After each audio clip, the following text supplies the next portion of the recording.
किसी बशर में हजार खामी अगर जो देखो तो चुप ही रहना।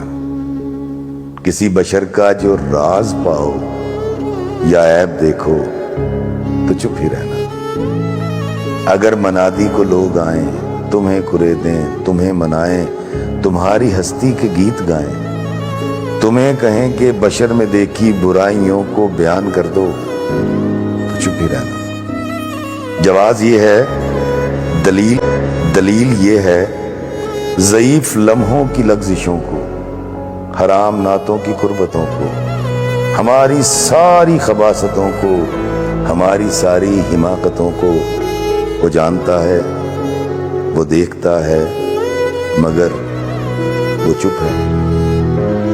अगर वो चुप है तो मेरी मानो वो कह रहा है कि चुप ही रह।